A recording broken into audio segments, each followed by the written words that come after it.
On August the 17th, 1942, General Friedrich Paulus's Sixth Army crossed the Don and began a final push on Stalingrad.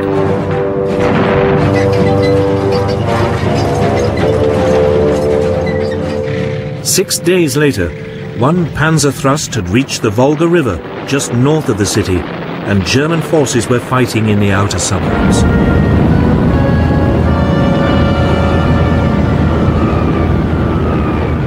Hitler seemed poised for a famous victory.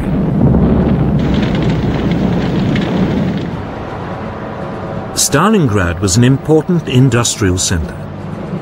It straggled for more than 12 miles along the west bank of the river. Its factories produced over a quarter of the Soviet Union's tractors and trucks, as well as tanks and guns.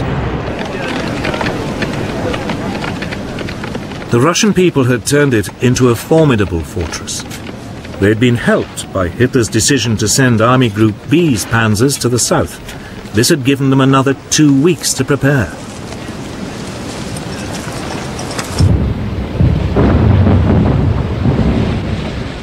The German plan was to make a direct assault on the city.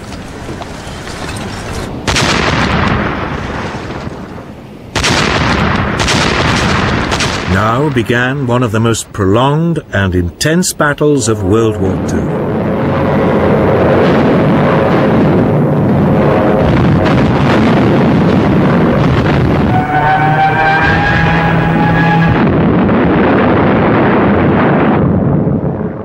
Slowly, the Germans edged forward, street by street, with Stuka dive bombers blitzing just ahead of them.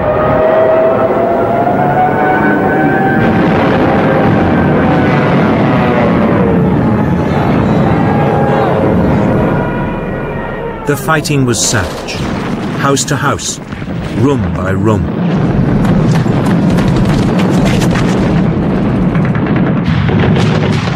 The Soviet defenders used the sewers for shelter and communications, and the ruins above for sniping.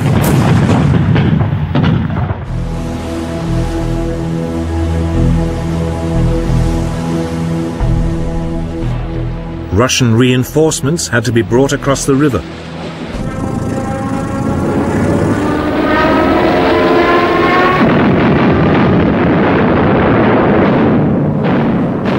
Often they were under assault from the air. But even so, thousands got through.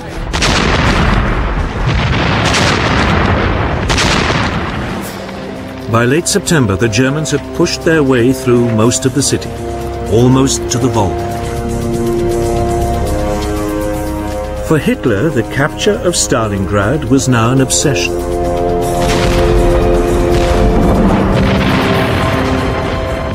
On October the 4th, 1942, General Paulus launched what was meant to be the final assault on Stalingrad. Tanks led the way, grinding over the rubble and firing point-blank into courtyards.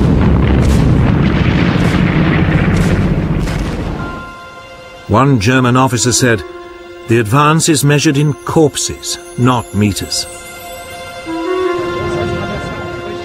German victory seemed certain, but in fact, the Germans were dangerously overextended. By mid-November, the Soviet army was bringing in reinforcements. More than 1 million troops, 13,500 guns, 900 tanks, and over 1,000 aircraft were secretly moved to the battle zone.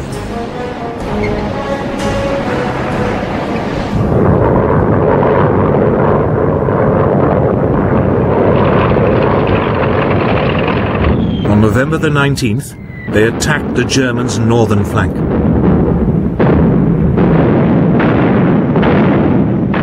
After a massive artillery barrage, the T-34s and assault infantry burst through the German positions.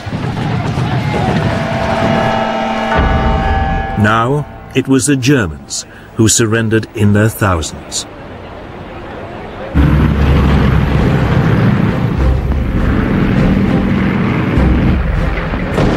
The next day, a Soviet assault in the south was equally successful. And on November the 23rd, these pincer movements met west of Stalingrad, cutting off the German 6th Army. General Paulus, in charge of the German forces, could have broken out, but Hitler ordered him to stand and fight.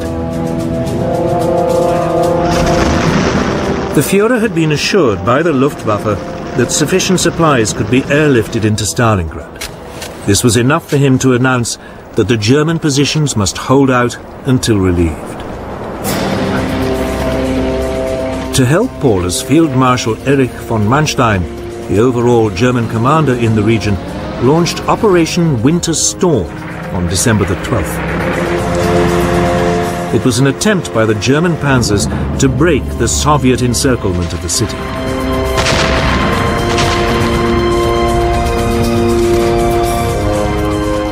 For 2 days it went well, but then Red Army resistance increased.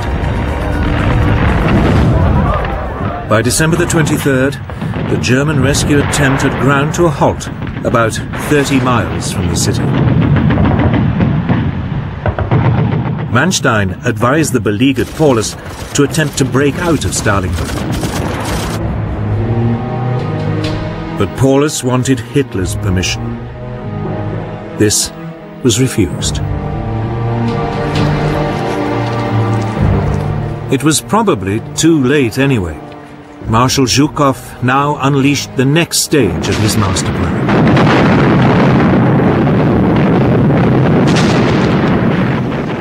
It was a massive assault on the Panzer relief operation.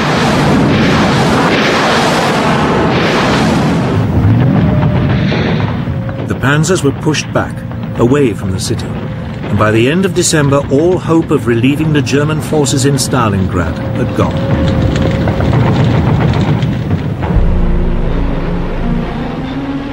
Worse still, plans to airlift aid into the city were a fiasco. The German troops needed 700 tons of supplies a day to survive. They never received more than 80.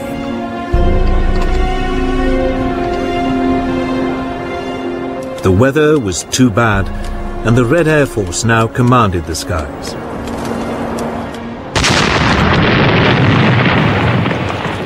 Steadily, the Soviet troops squeezed in on the encircled Germans. 200,000 men were trapped.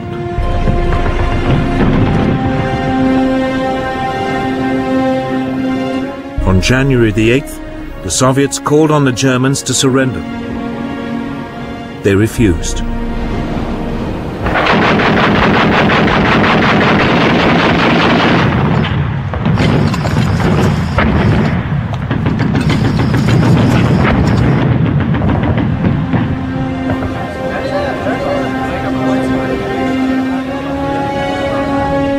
On January the 31st, 1943, Paulus was forced to surrender.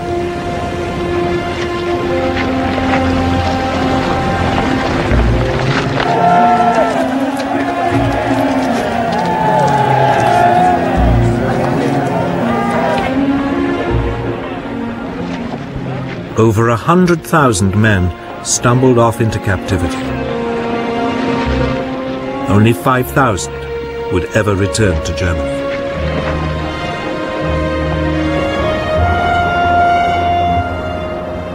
Stalingrad had been a bloody battle.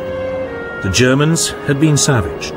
They had lost some 300,000 of their men and at least as many of their allies.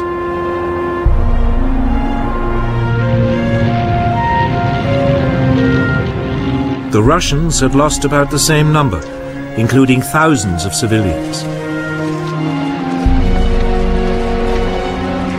It was Germany's greatest catastrophe in the war so far, but it wouldn't be the last. The Red Army was now inflicting massive defeats on Hitler's forces across the whole Eastern Front.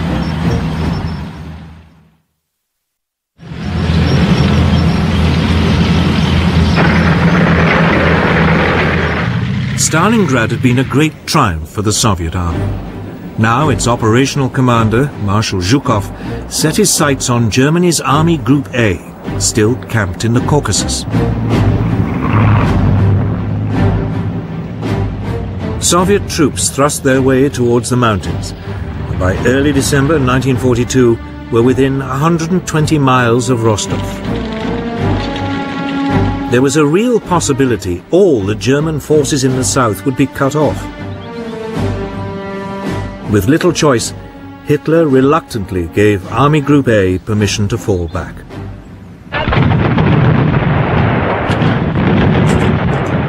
Over the next month, the Germans fought a skillful rearguard action.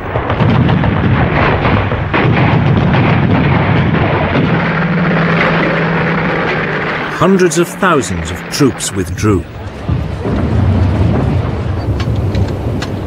Then, on January the 12th, 1943, Zhukov launched an all-out assault.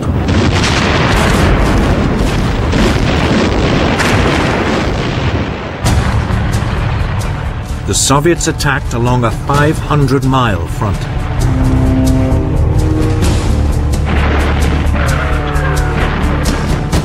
Outnumbered 7-1, von Manstein, the overall commander of German forces in the region, fought a brilliant mobile retreat.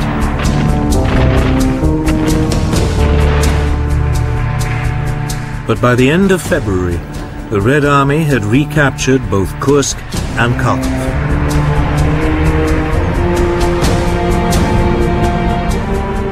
This Russian winter offensive had struck a crippling blow to German power. Over a matter of months, it had lost 1 million men and vast numbers of tanks and guns. The Red Army still had enormous reserves of manpower.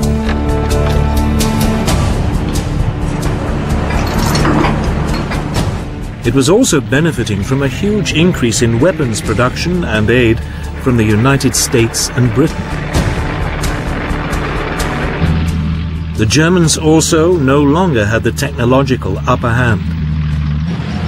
The T-34 tank was more than a match for the Panzer Mark IV. And they also had the terrifying Katyusha multiple rocket system, which shattered German troops.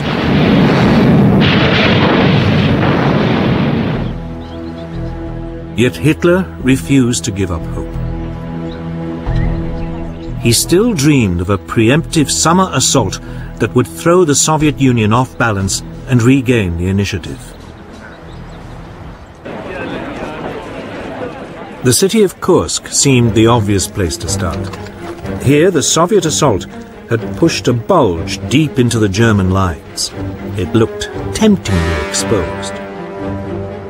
Hitler decided it should be cut off and annihilated. He also had an ace up his sleeve. The German counterattack would be led by a new generation of German tanks, specially designed to combat the formidable Russian T-34.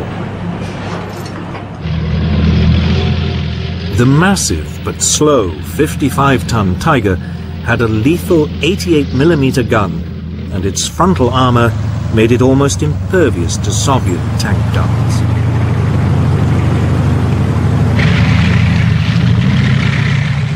And then there was the faster 43-ton Panther with a new 75mm gun, also capable of knocking out the T-34. These tanks were so new, Hitler was forced to delay the attack whilst sufficient numbers were manufactured and delivered to the front.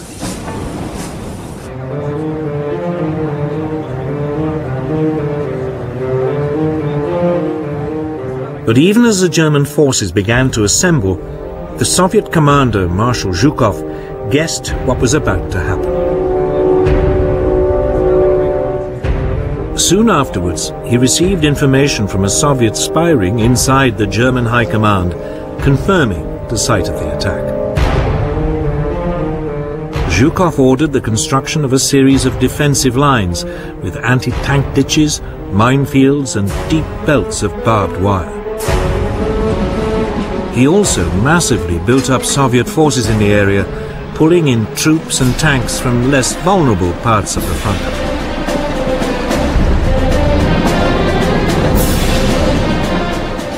By the eve of the assault on Kursk, the Germans were hugely outnumbered by Soviet defenders, who also knew exactly when the Germans would attack.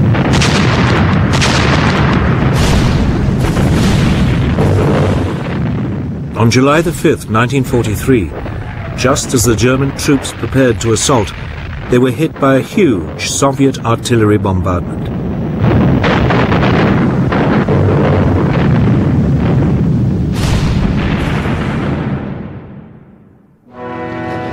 Even so, the next morning, the panzers still rolled forward. But this time, they were up against a well-entrenched enemy. There was no realistic chance of a lightning blitzkrieg breakthrough.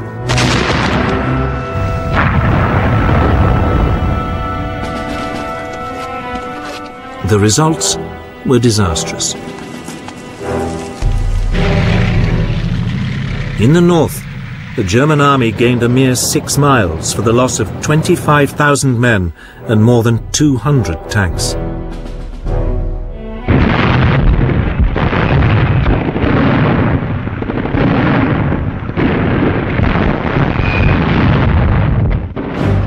In the south, the Germans fared a little better. A wedge 25 miles deep was driven into the Soviet defenses, but it also came at a high price. 10,000 men were killed and 350 tanks destroyed.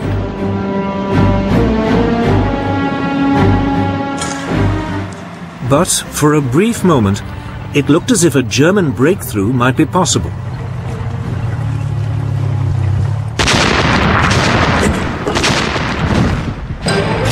Then Zhukov threw in his reserves.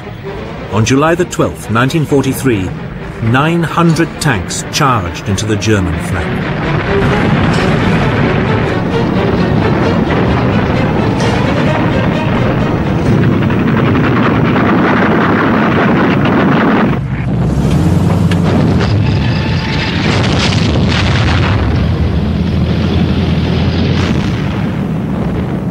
Almost 2,000 tanks now engaged in what was the largest armoured battle of World War II.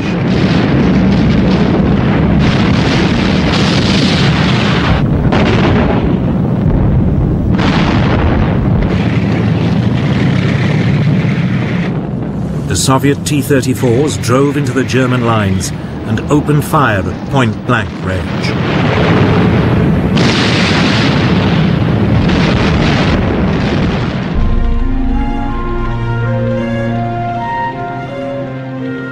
After a single day of brutal combat, the Germans had lost a further 350 tanks and were retreating.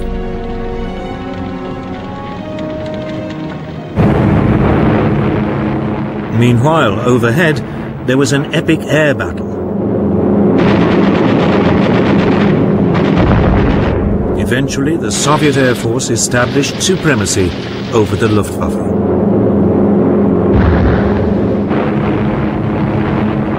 Now the Russians could unleash their formidable Ilyushin IL-2 Stormovik tank killers.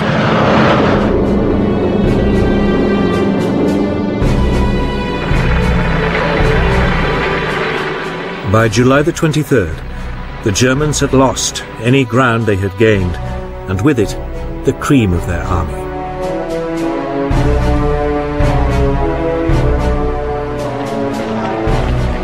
Hitler's adventure at Kursk had cost him at least 50,000 troops and more than 700 tanks.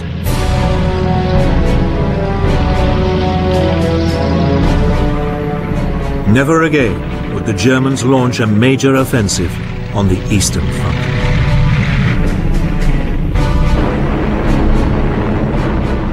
The Russians had turned the tide of the war.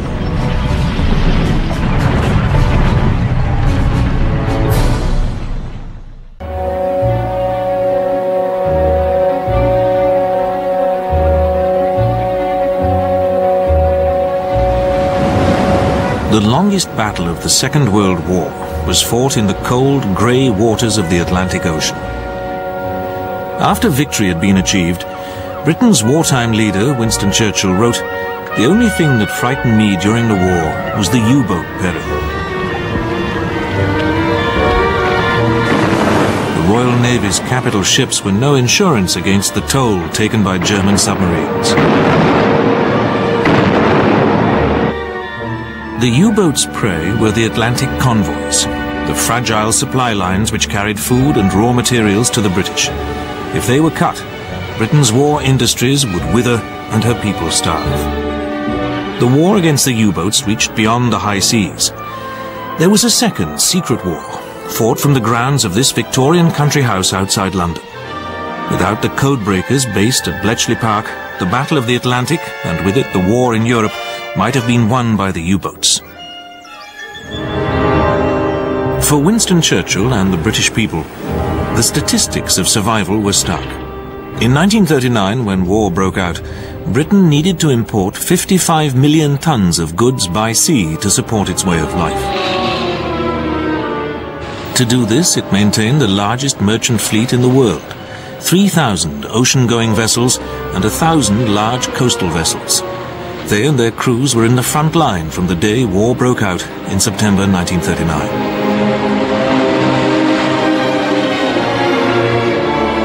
Their most dangerous enemy was the U-boat. But in 1939, the German U-boat commander, Admiral Karl Dönitz, could call on only 57 vessels, of which barely half were ocean-going.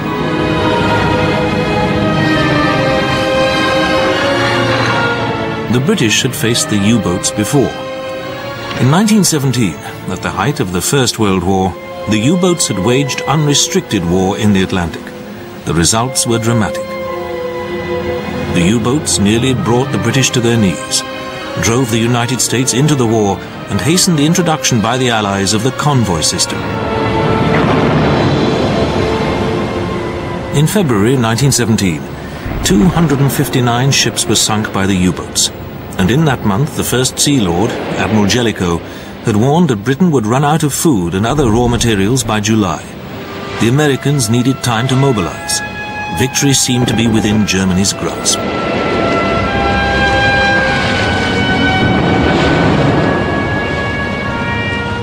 After much bitter argument, the convoy system was given a trial in May 1917. Protected by escorts and zigzagging across the ocean, a convoy was as hard for a U-boat to find as a single ship, and considerably harder to attack. When radio intelligence gave warning of the presence of U-boats, the convoys could be diverted to avoid them. New technology was developed. Although it was never used operationally, ASDIC broke fresh ground in submarine detection. ASDIC was capable of locating submerged submarines by bouncing a sound signal off their hulls. The echo, the ping dreaded by all submariners, indicated the range and bearing of the target from the transmitting vessel, which would then attack with depth charges. If a depth charge exploded close enough to the submarine, the concussion waves it generated were sufficient to damage the target's hull and force it to surface.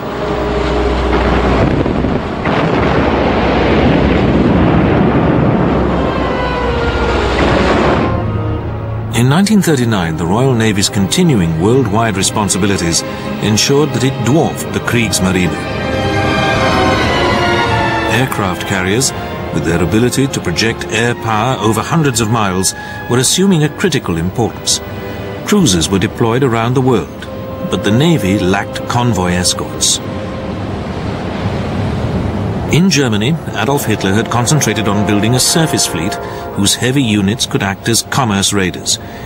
But Hitler was swimming against the tide of naval history. His heavy units were never to be a decisive factor in the Atlantic. Hitler and his Navy's commander-in-chief, Admiral Erich Raeder, had underestimated the importance of the U-boat arm and the abilities of its commander, Admiral Karl Dönitz. The Führer's interest was consumed by capital ships like the battleship Bismarck, launched at the beginning of 1939 and commissioned in August 1940. But Admiral Dönitz was a formidable champion of the U-boat service against his superiors.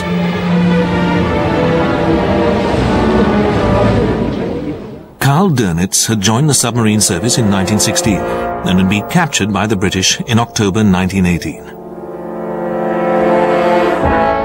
Between the wars, he had played a major role in keeping submarine expertise alive and took command of the U-boat service in 1935.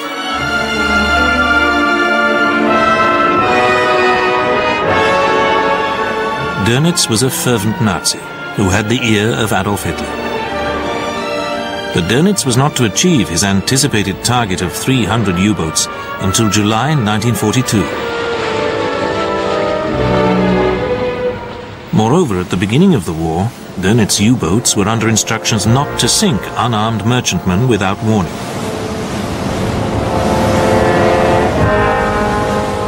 This did not prevent a fateful incident on the evening of the 3rd of September 1939, the day Britain went to war with Germany.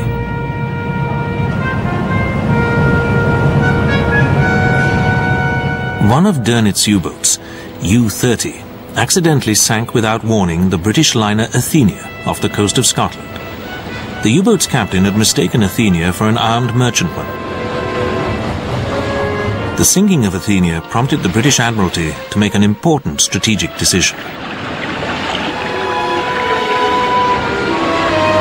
Convinced that the Germans had decided on a policy of unrestricted submarine warfare, which in fact was not implemented until August 1940, the Admiralty immediately introduced ocean-going convoys for ships with speeds between 9 and 15 knots. Slower vessels had to take their chance alone, until the introduction, a year later, of slow convoys.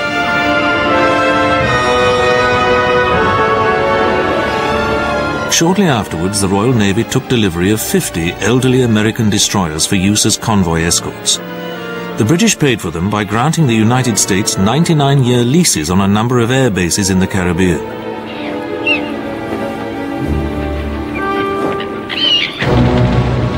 In the first phase of the Battle of the Atlantic, the majority of victims claimed by the U-boats were ships sailing alone.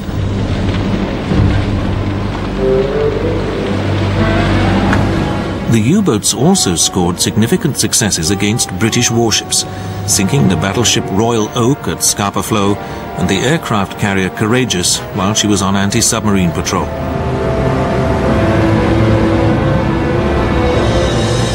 But attacking convoys from bases in Germany proved more hazardous.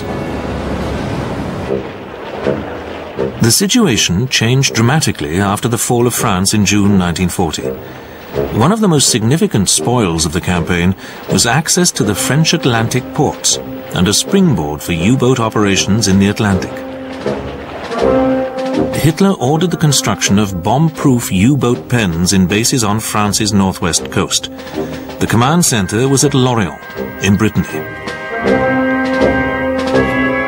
Dönitz's U-boat fleet now began to operate in the eastern Atlantic, concentrating on the Cape route to South Africa and occasionally making sorties into the Mediterranean. In the spring of 1941, as they refined their anti-convoy tactics, the U-boats steadily expanded their operations into the central and western Atlantic.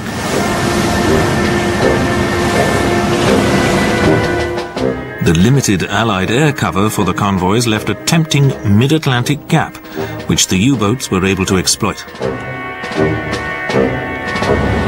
The U-boat commanders called the period from July to October 1940 the happy time. Happy for some.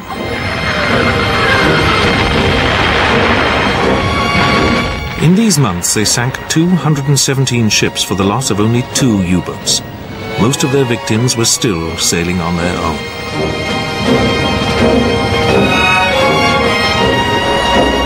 U-boat commander Gunther Prien was one of several submarine aces who became propaganda heroes.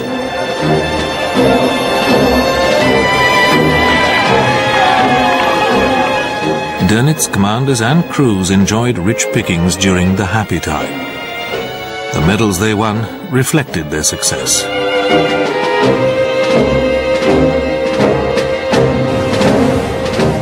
The Royal Navy, facing the threat of a cross-channel invasion of southern England, could spare few ships to harry the U-boats. On the 17th of August 1940, Hitler declared a total blockade of the British Isles. He directed that shipping of whatever nationality, with the exception of a handful of specified Irish ships, was to be sunk on sight.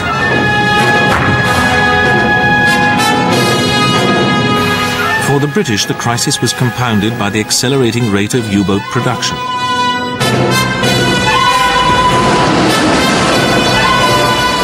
And the introduction of wolf-pack tactics.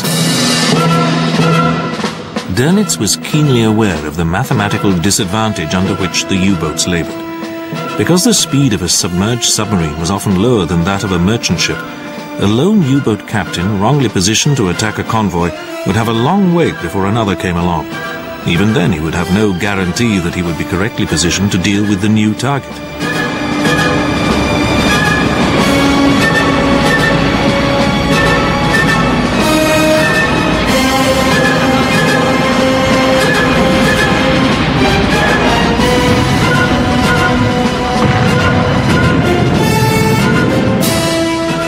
Dönitz's answer was a pack of submarines deployed in a chain on the surface.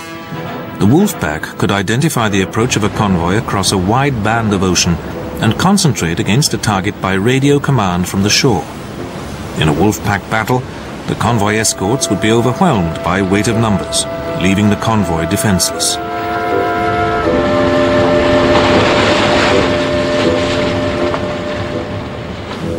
At this stage in the war, escorts were in short supply.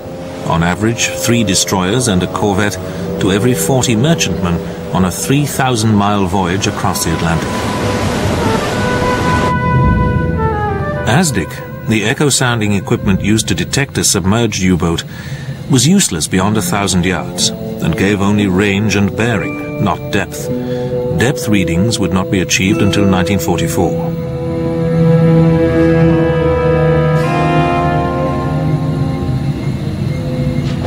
The depth charges used to attack the U-boats, triggered by water pressure fuses, had to be set by guesswork. If they didn't detonate close to the U-boat's hull, the submariners would live to fight another day.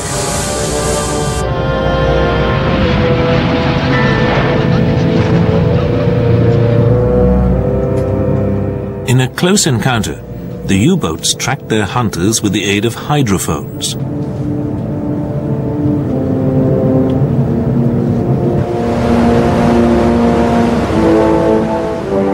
Most U-boat attacks were launched at night. Radar would have been a useful weapon to use against them, but it was still too primitive an instrument to be effective against U-boats swarming in under the cover of darkness.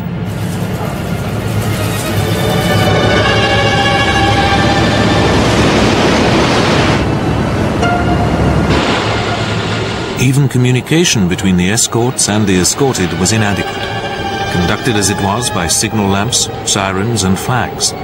It was not until the end of 1940 that escorts were fitted with radio telephones. The U-boat menace was growing.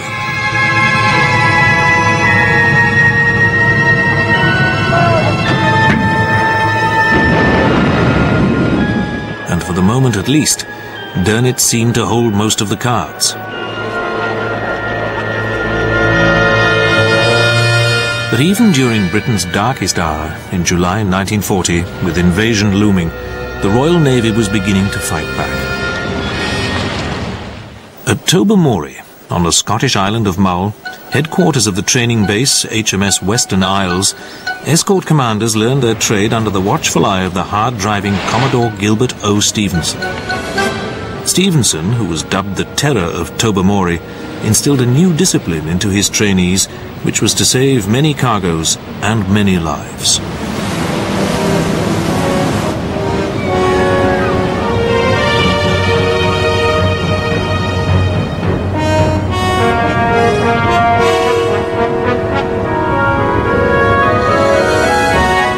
Anti-submarine technology was also improving. In April 1942, the new centimetric radar was able to pick up a surfaced submarine at a range of 10 miles, and a periscope at distances of about 1,300 yards. The next problem was how to design a system which could be carried in an aircraft. The technological seesaw swung to and fro. On the other side of the hill, wireless intercepts and decrypts of Royal Navy cipher transmissions were being used by the German Baydienst listening service to establish the position of convoys and to read their orders. The Baydienst was now reading up to 2,000 British signals a week.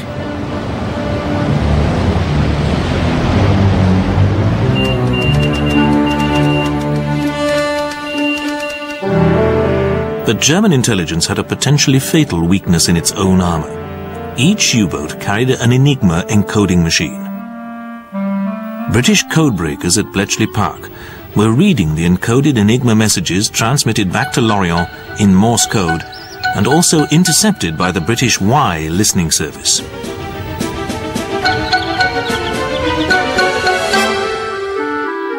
The Germans believed that Enigma was unbreakable, and the Kriegsmarine's rigorous encoding procedures made it an extremely tough nut to crack.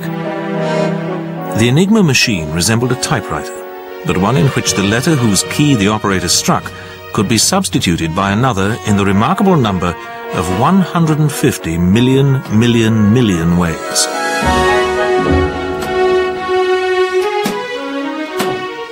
Given the almost infinite number of settings available to the Enigma's operator, and the frequency with which they were changed, the Germans were convinced that the system was secure.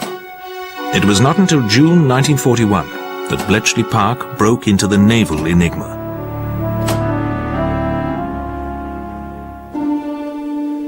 On the 9th of May 1941, U-110, commanded by the submarine ace Julius Lemp, was forced to surface while attacking convoy OB-318. Escort leader Captain Joe Baker Creswell in the destroyer Bulldog decided to ram the U-boat. Then, to the surprise of his subordinates, he ordered the U-boat to be boarded. The German submariners who had abandoned ship were taken on board Bulldog, but Lemp, realizing what the British had in mind, began to swim back to his U-boat. He was discouraged by Lewis gun fire and was never seen again.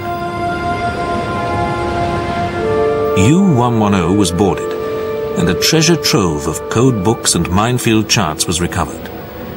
But most important of all was an Enigma machine and a list of settings. It was one of the most important naval intelligence breakthroughs in the war.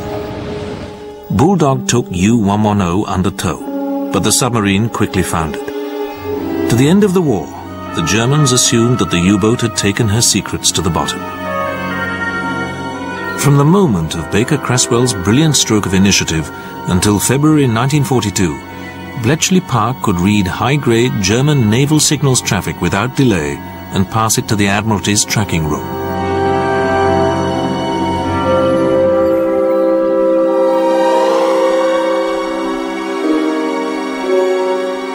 Then the introduction of a fourth rotor to the Enigma machine put the British codebreakers back to square one.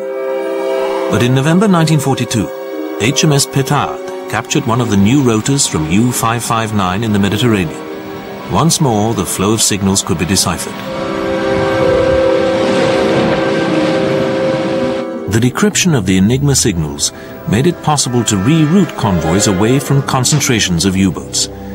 It has been estimated that in the months following the U-110 incident, this measure saved about 350 ships carrying 1.5 million tons of cargo. It also gave the British a breathing space in which they could bring more anti-submarine weapons to bear.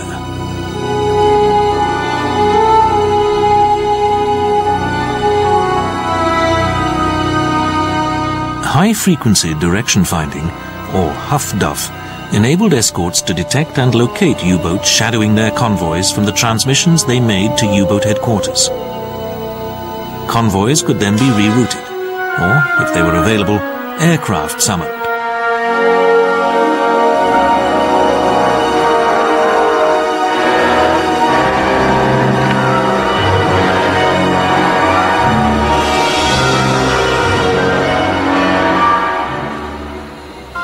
But the U-boats remained a deadly menace, particularly in the areas where air escort was unavailable to the convoys.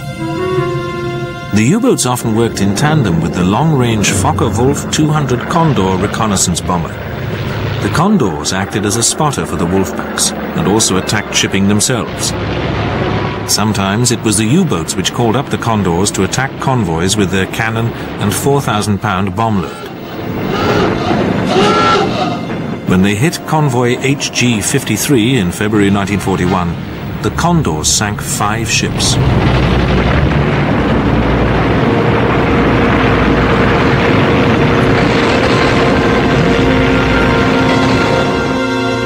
One way of providing the convoys with air cover was to use catapult-armed merchantmen, the so-called cam ships. These ships carried a Hawker Hurricane fighter, which could be launched from the deck by a catapult.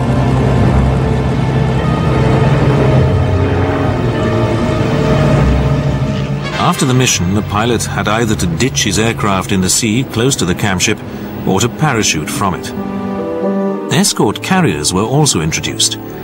The first to go into service in June 1941 was Audacity, ironically converted from the hull of a German liner.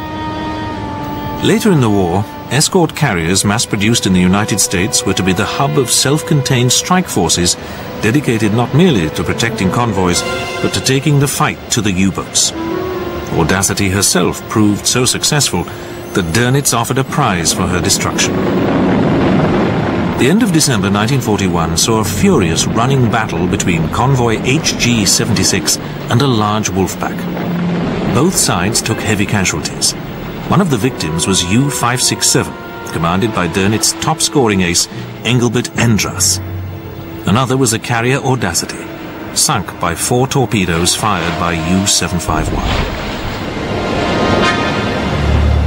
The battle continued until the convoy came within range of air cover.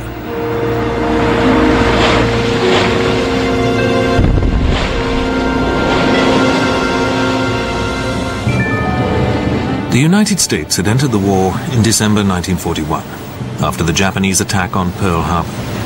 But even before this, the US Navy had been involved in the Battle of the Atlantic. From September 1941, although still technically non-belligerents, the Americans had been escorting convoys from a point 400 miles west of Iceland.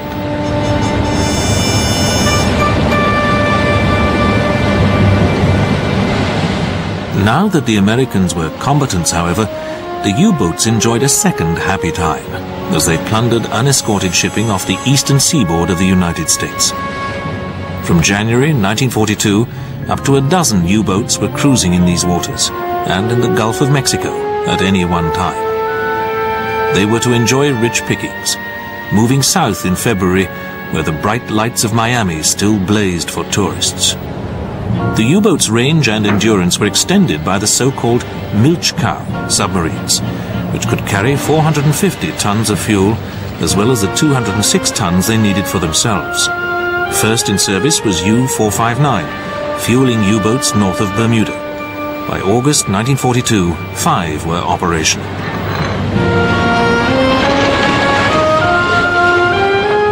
Milchkaus were protected against air attack by 2 37mm and 1 20mm gun.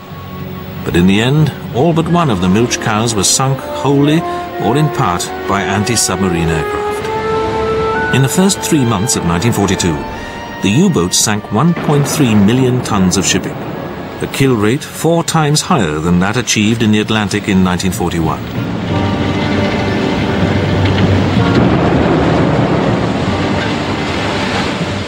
It was not until May 1942 that the convoy system was introduced, and the U-boats' plunder of ships, large and small, brought the second happy time to an end.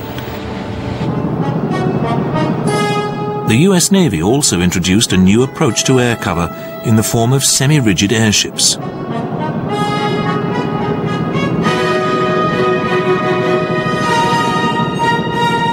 The blimps proved remarkably efficient weapons in the war against the U-boats.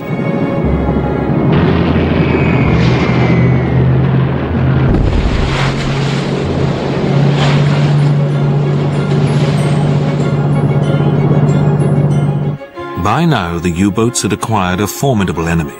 the shipyards of America. Two developments were of crucial importance: the introduction of a standardized tanker, the T-10, and a freighter, the Liberty ship. Both of them were large and fast compared with their pre-war equivalents, and, thanks to prefabrication, quick to build. By the autumn of 1942, American yards were launching 3 Liberty ships a day. In November, the Robert E. Peary was built from the keel up in 4 days. In Britain, the appointment of a submarine specialist, Admiral Sir Max Horton, as Commander-in-Chief Western Approaches, brought a new vigour to the war against the U-boats. Horton now had the armoury with which to take the war to the U-boats.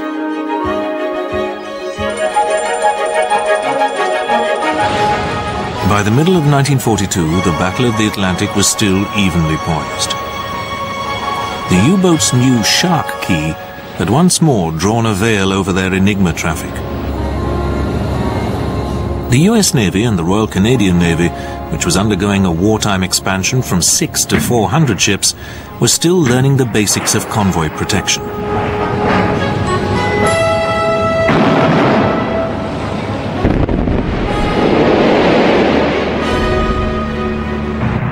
In Britain, the RAF's Coastal Command was engaged in a bitter battle with Bomber Command over the allocation of long-range aircraft. Was it more productive to bomb German cities or sink U-boats at sea? It was a battle which, for the moment, Bomber Command was winning.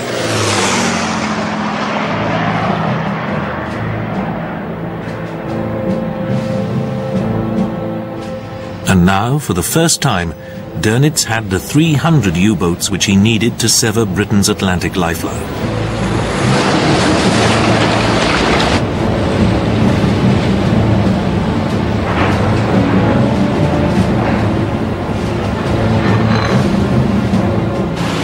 In November 1942, U-boat sinkings in the North Atlantic reached a total of 509,000 tons. Foul weather reduced the U-boat rampage by half in December and January 1943, but thereafter the sinkings began to increase. In February, in spite of continuing heavy seas, 120 U-boats sank nearly 300,000 tons of shipping in the North Atlantic. In March, the U-boats sent 108 ships to the bottom, the majority of them lost in convoy. The U-boats seemed to have victory in their sights at a time when the US Army was accelerating the build-up of men and material in Britain. There were echoes of 1918 here, in the race between the U-boats and the gathering American military might. Against all the odds, it appeared as if the U-boats might win. Dönitz now decided to exploit the air gap which still existed in the Allied anti-submarine defences south of Greenland. It would soon become known as Torpedo Junction. His U-boats had a new weapon, a clockwork torpedo. When fired at long range, it would weave among the lines of ships with a good chance of hitting one.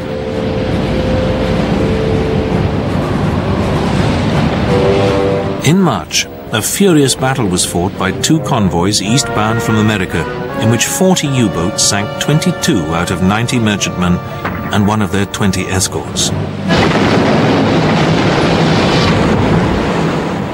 Churchill and his war cabinet were casting anxious eyes at the graphs and statistics which recorded the ebb and flow of the Battle of the Atlantic.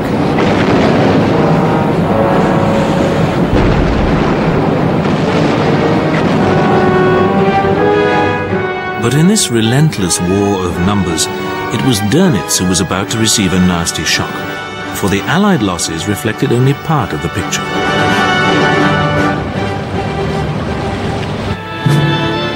The Allies had now built enough shipping to replace the losses incurred since 1939, and with superior ships.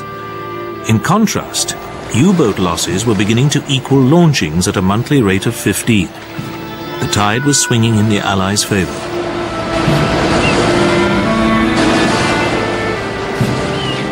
In the intelligence war, the code breakers at Bletchley Park had clawed their way back. Once again, they were reading the U-boat's Enigma traffic, enabling convoys to be rerouted to safety. and the convoy escorts were being provided with powerful new anti-submarine weapons. Hedgehog was a mortar used in conjunction with ASDIC and fired ahead of the escort to fall in an overall pattern around the target U-boat. The system had the advantage of not interrupting the ASDIC contact unless there was a hit, which was likely to force the U-boat to the surface.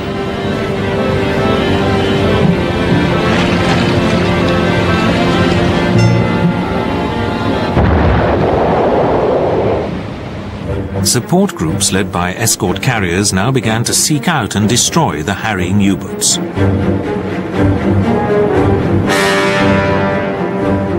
The convoys now became the bait to lure the wolf packs into head-on clashes with the support groups. This time, however, it was to be the U-boats which were overwhelmed by weight of numbers. Even the flimsy-looking fairy swordfish packed a punch.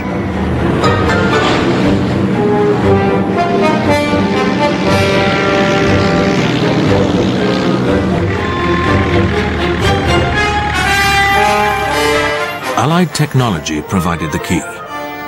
Centimetric radar, with its greater power and resistance to jamming, could now be fitted to anti-submarine aircraft like the Short Sunderland, dubbed the Flying Porcupine by the Germans.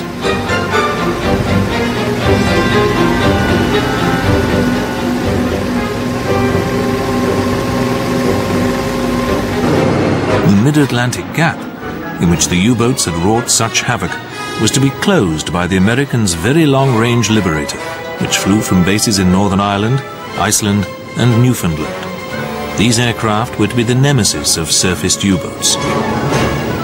Soon there would be no place for the U-boats to hide from the pitiless eyes in the sky.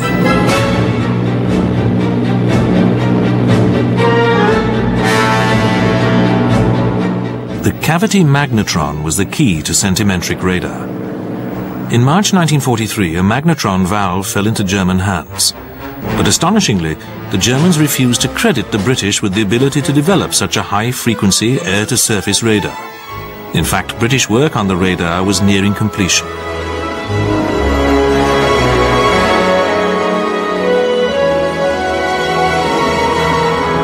By the spring of 1943, the radars were installed and the crews trained in their use.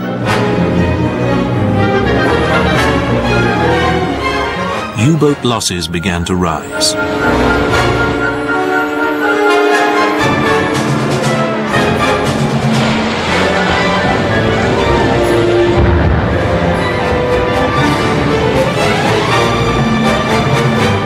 The wolf packs were now caught in a tightening technological vice from which there was no escape.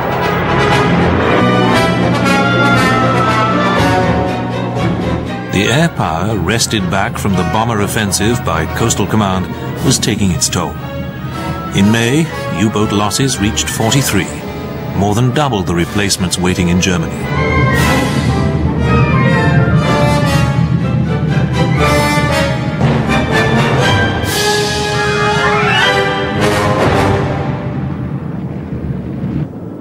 Night could no longer provide cover for the wolf packs. Once the radar had done its work, the aircraft closed with its prey, which it illuminated with a powerful searchlight mounted in its belly. The Lee light, which had been introduced in the summer of 1942, was another potent addition to the submarine hunter's armory. By the end of the war, 218 U-boats had been attacked by night, 27 sunk, and 31 severely damaged.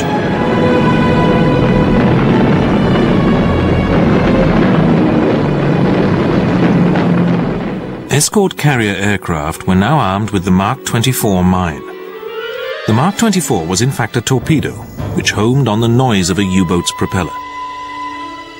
Its first success came in April 1943. One aircraft from the carrier USS Santee forced a U-boat to dive, while a second planted the homing torpedo in the disturbed water.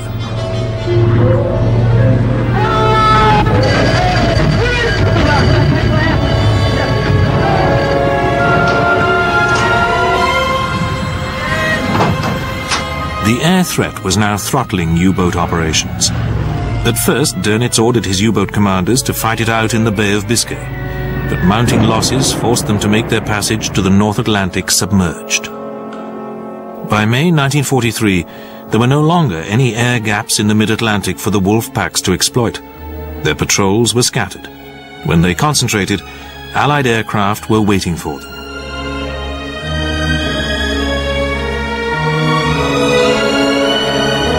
Not only were the Germans unable to detect or jam centimetric radar, they also persisted in the belief that the growing crisis was caused by a combination of signal insecurity or a wholly imaginary infrared detection device. The Germans were interested in such a device, but the British were not. During May 1943, Dönitz lost 43 U-boats, a rate which ran far ahead of the German shipyard's ability to replace them. At the beginning of May, no fewer than 42 U-boats had attacked convoy ONS-5. They sank a dozen merchantmen, but lost 6 of their own submarines and suffered heavy damage to another 12.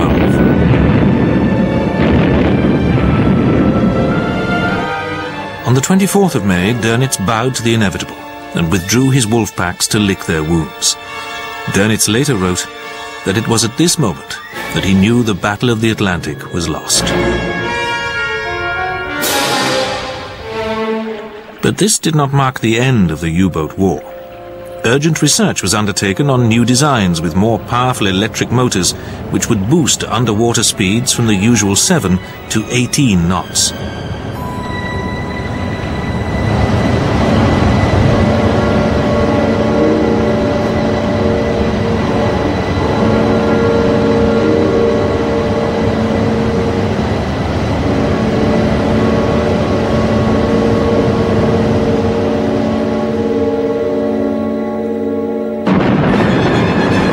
Meanwhile, the Germans fought to staunch the majority of losses which occurred on the surface. The answer was the schnorkel, a breathing tube which could be raised like a mast above sea level to allow prolonged diving under diesel instead of electric power. The schnorkel's disadvantage was that, like a periscope, it left both a telltale plume of spray and a radar signature. One Allied counter was Squid, a 3-barrel mortar system linked to an advanced sonar which gave the precise depth of the target, enabling the depth charges to be accurately fused to detonate at the same depth as their quarry.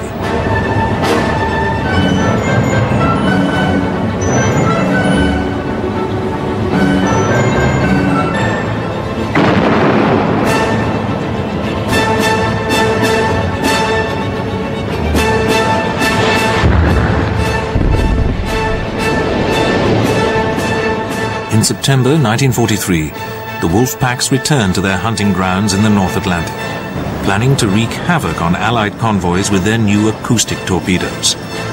But by early 1944, the wolf packs had been broken up, and the U-boats reduced to operating as lone hunters.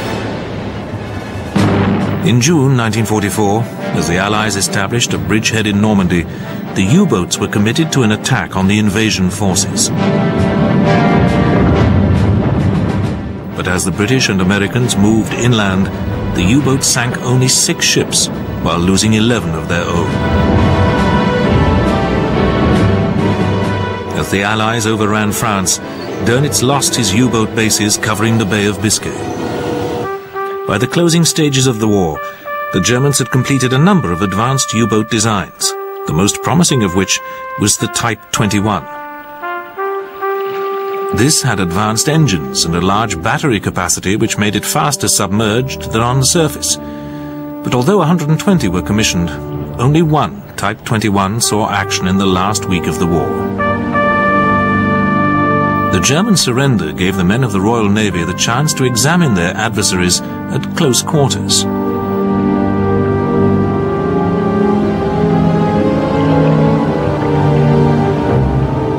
They were the survivors of the costliest campaign of the Second World War. Of the 830 U-boats dispatched by the Kriegsmarine, 696 had been lost, almost all of them in the Atlantic. The overall casualty rate among crews had been 75%, greater than that suffered by any other service of any combatant in the war. The U-boats had claimed nearly 2,500 merchant ships, but had lost the Battle of the Atlantic. These figures dwarfed those of the submarine war in the Mediterranean, but here too there was a life-and-death struggle for supremacy. German and Italian submarines concentrated on cutting Allied supply lines to the island fortress of Malta, with some notable successes. In November 1941, U-81 torpedoed and sank the aircraft carrier Ark Royal. Within a week, another U-boat had claimed the battleship Barham.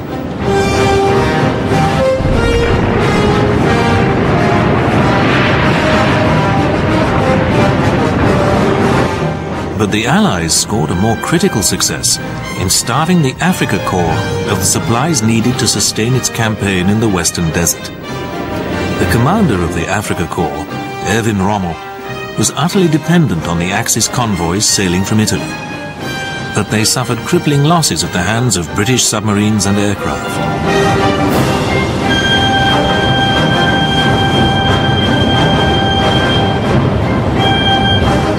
The Mediterranean supply war was won with the help of the codebreakers at Bletchley Park. Once again, it was the cracking of an Enigma code which helped to turn the tide. This time it was the Luftwaffe Enigma traffic, notorious for its careless encoding, which came to the aid of the Allies. The Luftwaffe's escort duties gave the Allies advance warning of the convoy sailings and routes.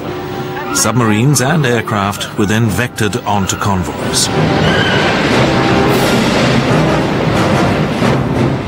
As was standard practice with Enigma, a cover story was invariably devised to disguise the source of this vital information. As a result of the Enigma intercepts, Allied submarines and aircraft were able to deprive Rommel of about half the supplies destined for North Africa.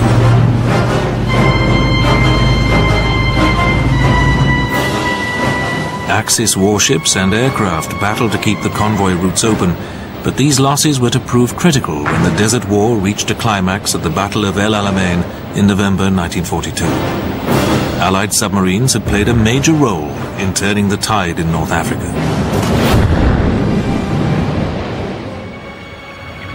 In the vast expanses of the Pacific, submarines were to play an equally decisive role.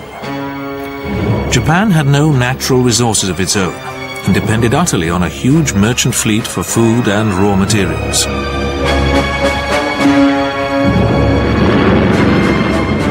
It was to secure these resources that Japan went to war with the United States by attacking the Pacific Fleet at its base at Pearl Harbor.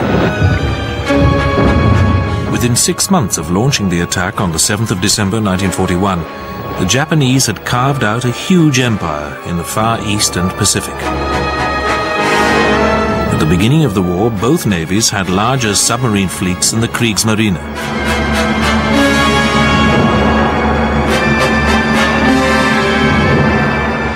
And their boats were also far larger, designed to cruise the expanses of the Pacific Ocean.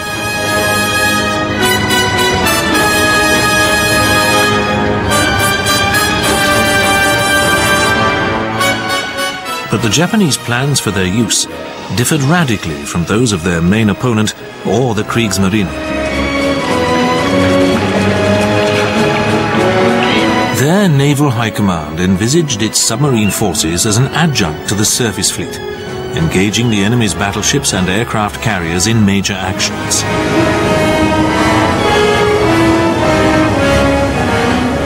Because great swathes of the Pacific and the greater part of its merchant traffic now lay inside their defensive perimeter, the Japanese did not plan to use their submarines as commerce raiders, as Dönitz had done to such devastating effect in the Atlantic.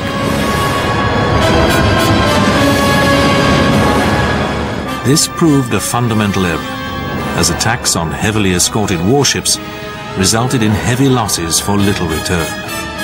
Attacks on Allied troop transport convoys would have yielded greater benefits at far lower cost. After 1943, however, the principal role of the Japanese submarine arm was to run supplies to isolated garrisons across the Pacific.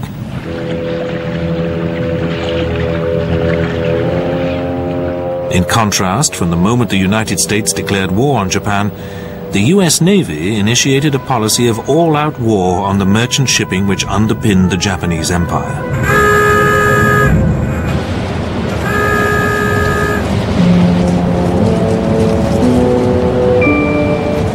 At first, however, the American submarines struggled to make an impact. They had to work blind, without the benefit of radar, and their torpedoes had a serious design fault, which meant that as many as 1 in 3 failed to function properly. These were difficult days for the American submarine arm. Its vessels undertook long voyages, carrying enough food for 60 days. Their 80-man crews endured grueling conditions. But like the British, the Americans enjoyed a priceless advantage. On Hawaii was the American naval equivalent of Bletchley Park, Station Hypo. It was at Hypo that American cryptographers had cracked the Japanese naval code JN-25. This success had secured victory at Midway in June 1942, the turning point in the Pacific War. JN-25 was not the only enemy code read by the Americans and British. They had both gained access to the merchant shipping Maru codes.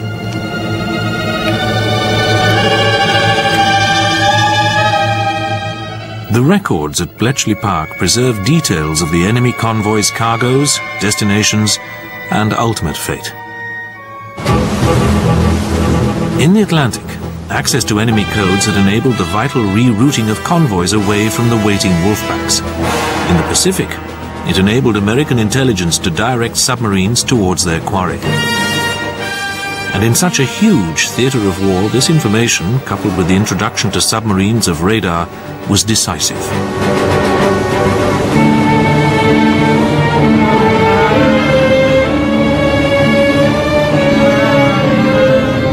The Japanese convoys often sailed in small groups, escorted by a handful of elderly destroyers. They were cold meat for American submarines guided to their targets by the codebreakers and their onboard radar.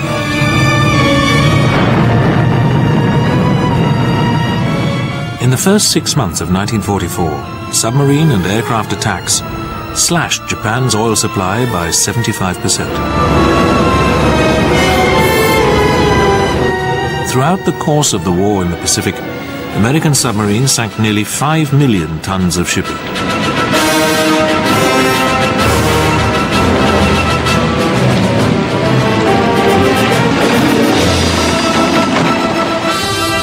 At home, Japanese war production was halved. So successful were the American submarines at throttling Japan's lines of supply that long before the end of the war, the US Navy's submarine building program was dramatically cut back. By the end of 1944, the remnants of the Japanese merchant fleet were hugging the coastline, seeking waters too shallow for the submarines to press home their attacks.